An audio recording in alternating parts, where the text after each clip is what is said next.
Hello my friends all over the world, wherever you are. William Poloniak here from Whole Health Foundation. Today I'm making a juice with my two main favorite ingredients, French sorrel and carrots, and a number of other ingredients. Let's look at those now.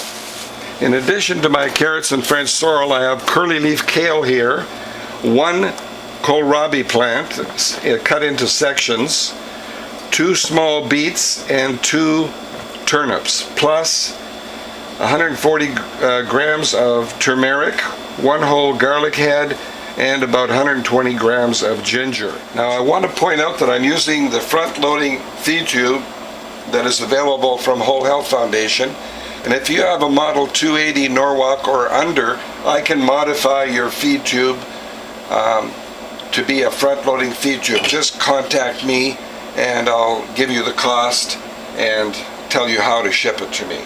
Now the first thing I'm going to do is put on the cutter, and the cutter has over 80 teeth in it, and that 80 teeth enables you to shred produce better and 4 degrees centigrade cooler. So I'll plug in the thermometer and we'll start making juice. Now this time I'm starting with carrots, and because I'm over 20 degrees centigrade, I'm going to put in 3 or 4 ice cubes to cool down the cutter and the feed tube.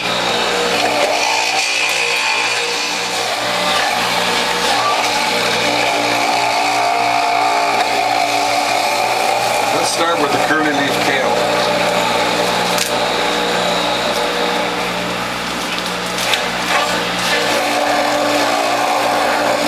Now the ice cubes brought me from 23 degrees centigrade down to 14.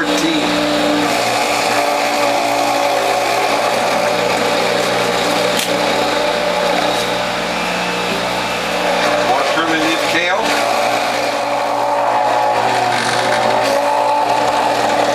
Now I'm going to clean my grid because I put substantial amount of greens through. The more often you clean your grid, the better it's going to be. Now I have the number 2 grid in there. I'm going to switch to the J grid because it actually does a better job on greens that are very, very fibrous. So let's start again, and this time French sorrel.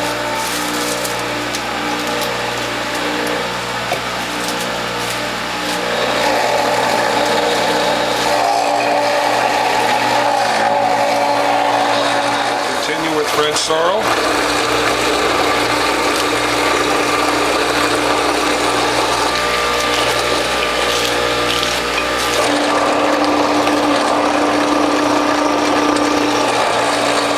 Now here's the last of my French sorrel and the last of my greens.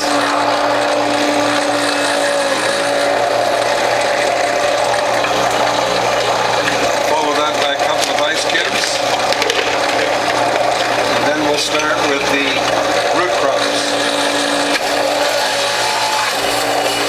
1 beet,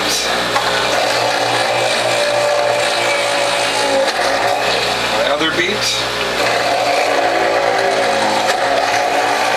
and my turnips. Now I've cut these turnips in half because they're too large.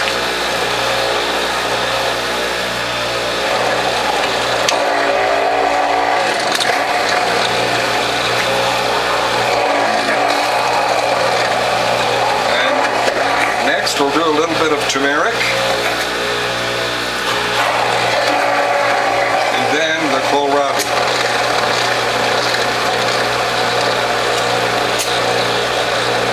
Oh, that one's too big, I'll have to cut it again.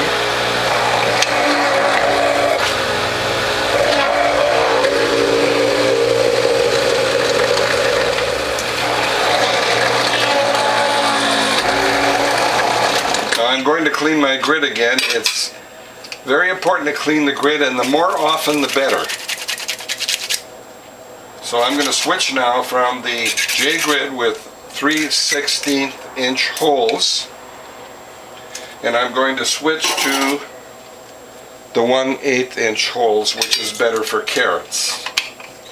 And now we'll do the rest of my carrots and then make some juice.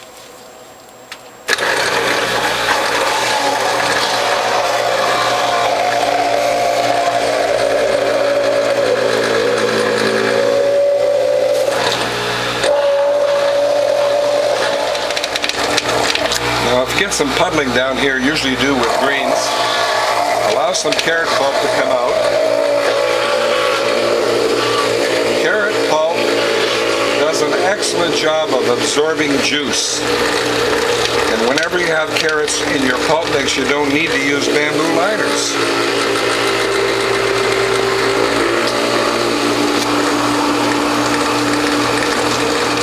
There we go, all of that juice is absorbed. And we're up to 24, so we'll put in 2 more ice cubes.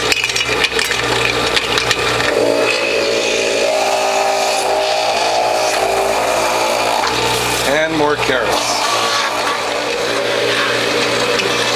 Try to get into the habit of putting the large end in first. Now 3 more ice cubes because the temperature is over 20. And as I've said before, you can go as high as 35, even 40. But I like to keep mine below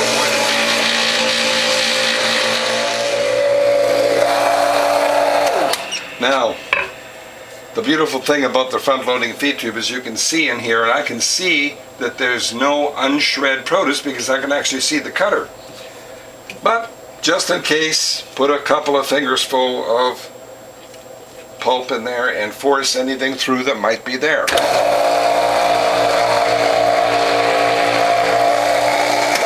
Now the next step is to unplug the thermometer, clean the grid and the grid holder.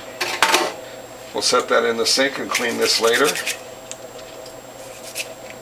And then remove the feed tube, the pusher, and then we'll put all the pulp on the cutter and the feed tube into the collection bowl.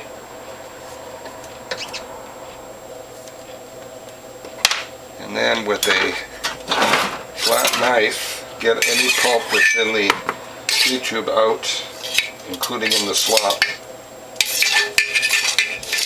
Now all Whole Health Foundation models come with this cleaning brush. So I'm cleaning the cutter now. Make sure there's no plug of fiber in here, and a lot of times there is, so we'll just get a sharp tip knife, get any fiber that might be in there out. Then the feed tube. All Whole Health Foundation bottle juicers come with this cleaning brush that fits into this hole perfectly. Now with the same brush, I'll wet it up on the left, down on the right. And the reason you go up on the left and down on the right is you're not tightening these wing nuts. And when you put the feed tube back on, it'll be too tight, you'll have to unscrew them. So, with a wet towel or with the sprayer from the sink, we'll clean the front of that off and then assemble. I always like to clean and assemble before making juice. Just a routine, I think it's a good routine.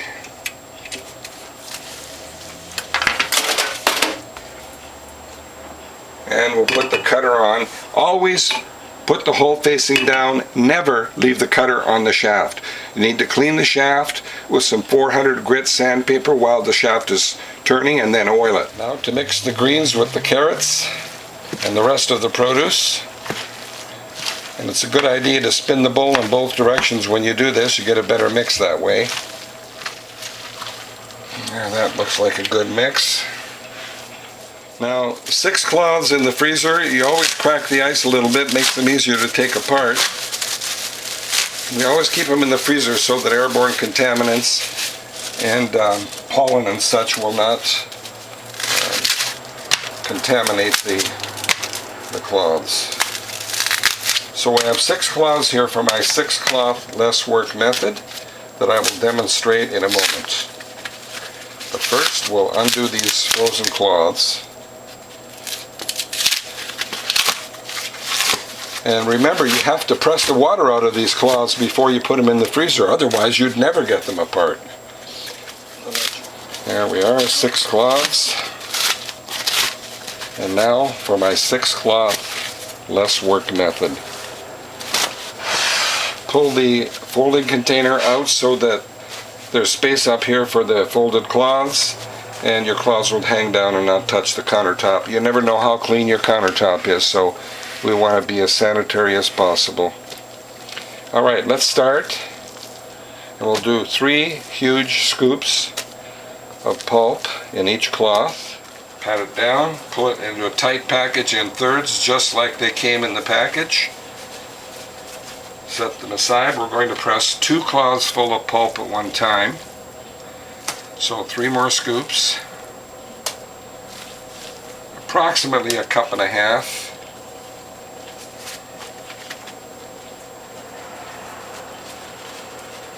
Fold it in thirds again. Now the first 2 folded cloths of pulp go in the press, and this is very important. Centered left to right, centered front to back, all the way back, back it off and turn on the machine. And we'll continue. Now here's my less work 6 cloth method. When you're on your last cloth, advance it all the way. Put in your last 3 scoops.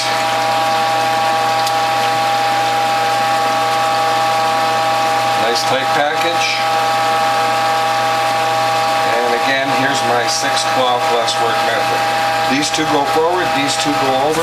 The spent cloths go on top. 2 more cloths in the press. Centered left to right, very important. Centered front to back, adjust if need be, all the way back, back it off a little. Now, never throw away your pulp. Put 2 scoops, not 3, on top of the already pressed pulp.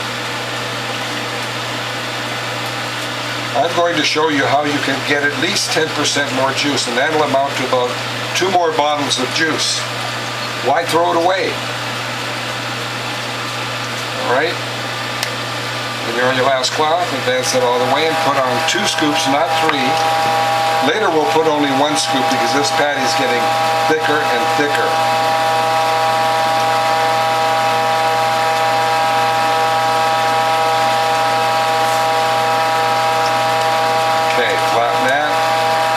This goes forward, that goes over, the spent cloths go on top. 2 more cloths in the press and we continue until we're done. Now always get in the habit of checking this to make sure it's on the plate properly. Center the cloths left to right, center the cloths front to back, adjust if need be, all the way back, back it off a little.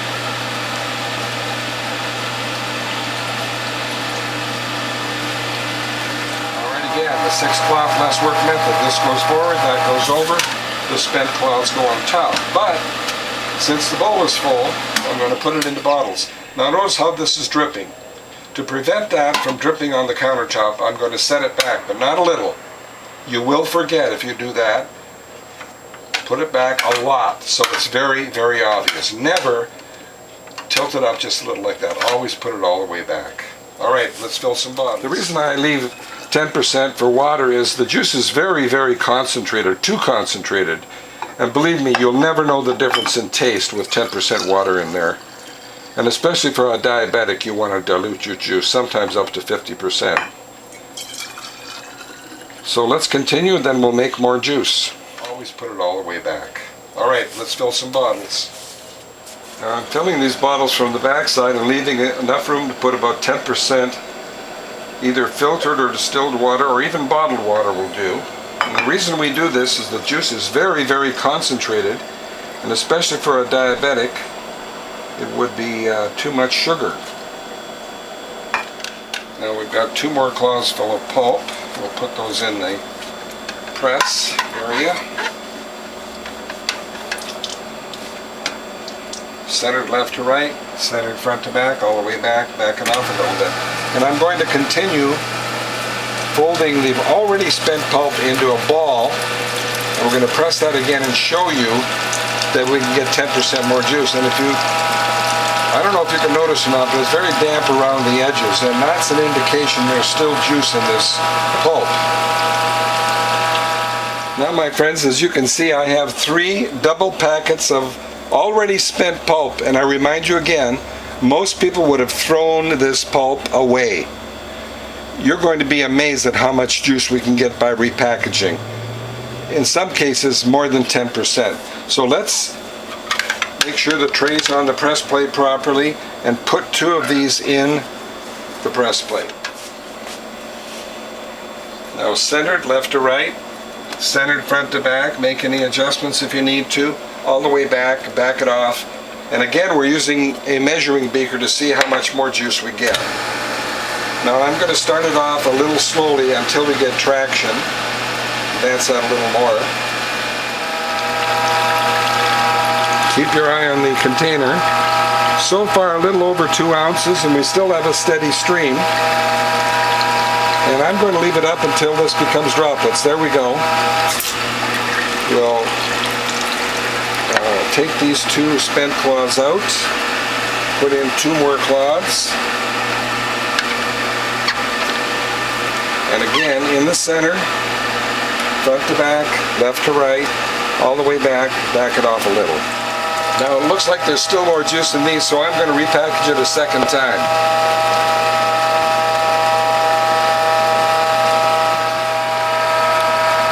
And droplets, so we'll back that off. And we'll continue repackaging. Got 11 ounces. Now my friends, as you can see, I've repackaged it a second time. So let's flatten that as much as we can. Put it in the press, see if we get any more juice. Again, centered left to right, make sure it's on the plate properly, centered front to back, adjust if need be, all the way back, back it up until you get traction. Now so far, we've got 10 ounces, I thought it was 16, 10 ounces. And as soon as you get traction, advance it a little more. And we have juice flow. We'll advance that all the way.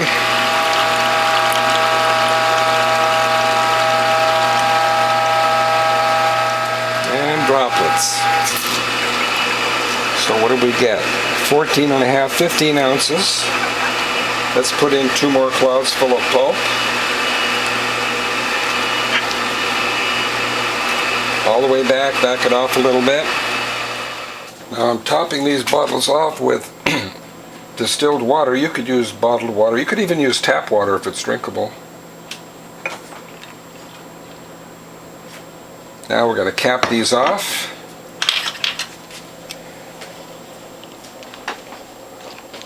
And then put them in the fridge. Next to your last step is to scrub the pulp off the cloths that may or may not have stuck. Just get them nice and clean with cold water. Fold them into thirds. And then press the water out. If you don't press the water out, you'll never get these cloths apart. We're going to store them in the freezer. And as I said, we'll store them in the freezer because germs and airborne contaminants cannot grow in the freezer.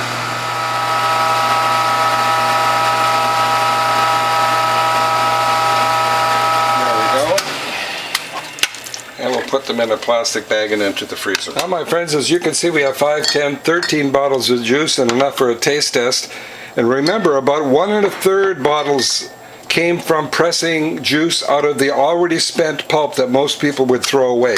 So let's do a taste test. Well my friends, here's another juice, mostly carrots, French sorrel, and an assortment of other vegetables, beets, garlic, turmeric, ginger, kohlrabi, and I think a couple of turnips.